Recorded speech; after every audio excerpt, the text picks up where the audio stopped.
Brigade commander स्तर की flag meeting हुई थी। दरअसल पाकिस्तानी सेना की तरफ से फ्लैग मीटिंग के लिए अनुरोध किया गया था, जिस पर भारत ने अपनी सहमति जताई।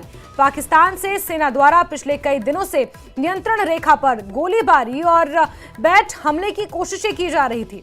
भारतीय सेना ने मुंहतोड़ जवाब जरूर दिया। ऐसे में पाकिस्तान सेना को भारी नुकसान उठाना पड़ा। इस बीच एक बार फिर से ये फ्लैग मीटिंग हो रही है। भारत पाकिस्तान सेना के बीच पुंछ के चक्का दबाव की राहें में ये फ्लैग मीटिंग हो रही है।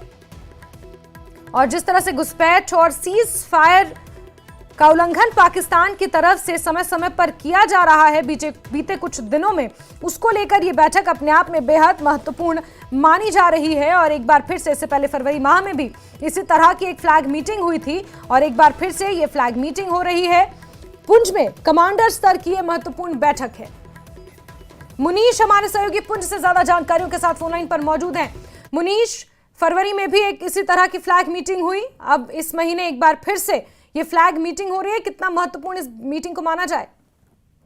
आपको बता दें कि 21 फरवरी को भी इससे पहले मीटिंग हुई थी, क्योंकि पाकिस्तान की तरफ से पिछले कुछ महीनों से लगातार जो है नियंत्रण रेखा पर युद्ध विराम का उल्लंघन किया जा रहा है। कभी गोलीबारी की जाती है, कभी आईडी प्लांट किया जाता है, कभी जो है माइन ब्लास्ट किए जाते हैं। उसके साथ ही जो है बैट एक्शन की कोशिश भी की जाती है। हालांकि भारतीय सेना की जवाबी कार्रवाई में पाकिस्तान को काफी नुकसान हुआ है। पहले फ्लैग मीटिंग के बाद एक महीने तक जो है शांति बनी रही, लेकिन उसके बाद फिर जब पाकिस्तान ने अपनी हरकतें नहीं छोड़ी तो भारत की तरफ से जवाबी कार्रवाई में उसको काफी नुकसान हुआ, जिसको देखते हुए कल पाकिस्तान की तरफ से एक रिक्वेस्ट भेजी गई थी इंडियन आर्मी को कि हम फ्लैग मीटिंग करना चाहते हैं। और अभी 10 मिनट पहले जो मीटिंग शुरू हुई है, कमांडर स्तर के दोनों तरफ से कमांडर जो है मीटिंग में भाग ले रहे हैं। हालांकि ये शून्य रिकवर मीटिंग है, इसके बारे में अधिक जानकारी तो नहीं मिल पाई है, लेकिन जिस प्रकार का गाड़ियों का काफिला गया है उससे लगता है कि जो काफी अधिकारी जो है वहां पर गए हैं और ये मीटिंग हो रही है। हालांकि भारत के लिए मीटिंग महत्वपूर्ण है, क्योंकि पाकिस्तान की जो हरकतें हैं, पाकिस्तान इस बिल्डिंग के बाद उनको बंद करता है तो कहीं ना कहीं भारतीय सेना को और जो नियंत्रण रेखा पे बसने वाले लोग हैं उनको आराम मिलेगा। लेकिन कहीं ना कहीं पाकिस्तान की मंशा भी रहती है कि वो एक तरफ तो संघर्ष विराम की बातें करता है, इस तरह की मीटिंग करता है, और बीच में जो है पाकिस्तान की जो खुफिया एजेंसी ISI है या पाकिस्तान है या आतंकी ग्रुप है, वो कुछ ना कुछ नापाक हरकतें करते रहते हैं। अब देखना ये कि इस मीटिंग के बाद कितनी देर तक पाकिस्तान जो है खामोश बना रहता है। बिल्कुल बिल्कुल मुनीश, बहुत बहुत शुक्रिया तमाम जानकारियों के लिए, क्योंकि जाहिर सी बात है ये अपने आप में एक सेंसिटिव मीटिंग होती है। पुंछ में अधिकतर इस फ्लैग मीटिंग का आयोजन किया जाता है, क्योंकि पुंछ एक सेंसिटिव इलाका है, लाइन ऑफ कंट्रोल पर एक ऐसा एरिया है जहां पर कभी कभी जब टेंशन होती है तो ब्रिगेडियर स्तर की, कमांडर स्तर की, कंपनी स्तर की, बटालियन स्तर की ये फ्लैग मीटिंग्स होती हैं। 21 फरवरी को इससे पहले ब्रिगेडियर स्तर की फ्लैग मीटिंग हुई थी, अभी कमांडर स्तर की फ्लैग मीटिंग हो रही है। बीते कुछ दिनों में सेना पर जिस तरह से घुसपैठ की कोशिशें हमने देखी, उसके बाद सीज फायर वायलेशन हमने देखा, गोलाबारी जिस तरह से सीमा पार से हुई, उसको नियंत्रण में रखने के लिए, इस टेंशन को कम करने के लिए इस तरह की मीटिंग्स आयोजित की जाती हैं, जिन्हें फ्लैग मीटिंग कहा जाता है, जो खासतौर पर LOC पर या बॉर्डर पर होती हैं। और इसी के मद्देनजर 21 फरवरी के बाद आज एक बार फिर से ये बैठक हो रही है, महत्वपूर्ण बैठक है, और उम्मीद ये की जा रही है कि इस बैठक के बाद कहीं ना कहीं शांति स्थापित करने में एक फायदा इससे मिल सकता है। चलिए आगे बढ़ते हुए बात एक और बड़ी खबर की करेंगे। 26/11 आतंकी हमले का मास्टरमाइंड तहव्वुर राणा को किसी भी वक्त भारत अब लाया जा सकता है, यानी कि वो भारत में किसी भी वक्त लैंड कर सकता है। अमेरिका से स्पेशल प्लेन में उसे लाया जा रहा है। राणा के प्रत्यर्पण में दिल्ली में सुरक्षा को सख्त कर दिया गया है। NIA दफ्तर के आसपास सुरक्षा बढ़ा दी गई है।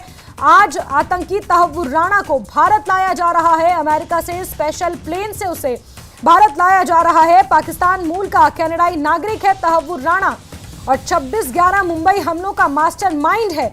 एक लंबी लड़ाई लड़ी गई। भारत लाने की प्रक्रिया कई सालों से कानूनी अड़चनों में इसमें आ रही थी, लेकिन अमेरिकी सुप्रीम कोर्ट की तरफ से जब तहव्वुर राणा की अपील को खारिज किया गया, उसके बाद तहव्वुर राणा के भारत प्रत्यर्पण का रास्ता पूरी तरह से साफ हुआ। और अमेरिकी जेल प्रशासन की तरफ से इस बात की आधिकारिक पुष्टि कर दी गई है कि तहव्वुर राणा आधिकारिक तौर पर भारतीय अधिकारियों की हिरासत में है और अमेरिका से एक स्पेशल विमान से उसे लाया जा रहा है।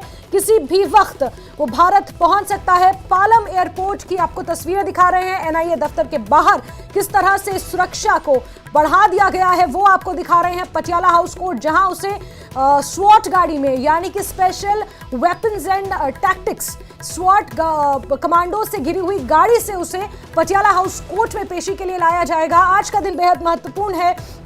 एक बड़ी कूटनीतिक जीत के तौर पर इसे देखा जा रहा है, जब 26/11 मुंबई हमलों का आतंकी तहव्वुर राणा, जिसने 160 से ज्यादा लोगों की जानें ली, जिसने मुंबई पुलिस के जाबाज सिपाहियों को, अधिकारियों को जिस तरह से वो उनकी शहादत हुई, उसके बाद तहव्वुर राणा को भारत लाया जा रहा है। पालम एयरपोर्ट पर सुरक्षा बढ़ा दी गई है, किसी भी वक्त उसके लैंड होने की खबर सामने आ सकती है। एनआईए दफ्तर के बाहर सुरक्षा को बढ़ा दिया गया है।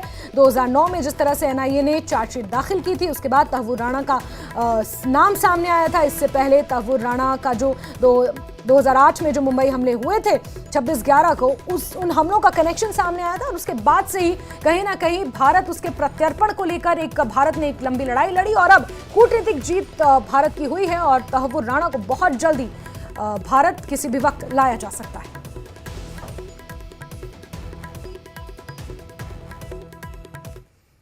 छब्बीस 11 हमले का मुख्य साजिशकर्ता तहव्वुर राणा को भारत लाया जा रहा है। हमारी मौजूदगी इस वक्त T3 अराइवल के वीआईपी गेट पर है, जहां पर सुरक्षा यहां भी बढ़ाई गई है। एक बार तस्वीर आप देखेंगे, दिल्ली पुलिस के जवान यहां पर तैनात किए गए हैं। दरअसल अमेरिका से भारत तहव्वुर राणा को लाया जा रहा है, तो ऐसे में जो जो पॉइंट हो सकते हैं वहां पर सिक्योरिटी बढ़ा दी गई है। आप देखिए, दिल्ली पुलिस यहां पर तैनात है, और जो एयरपोर्ट के अलग अलग एग्जिट हैं वहां पर भी जो पुलिस है उसका गश्त यहां पर दिखाई दे रहा है। आपको यहां पर कैमरा पर्सन निज़ाम दिखाएंगे। दिल्ली पुलिस के जवान तो साथ में नज़र आ ही रहे हैं, उनकी गाड़ियां भी यहां पर दिखाई दे रही हैं। यहाँ तस्वीर T3 अराइवल के वीआईपी गेट की हम आपको दिखा रहे हैं। तहव्वुर राणा को आज भारत लाया जाना है। जो जानकारी मिल रही है उसके मुताबिक टेक्निकल एयरपोर्ट पर तहव्वुर राणा को लाया जा सकता है, या फिर T3 के इस अराइवल से भी तहव्वुर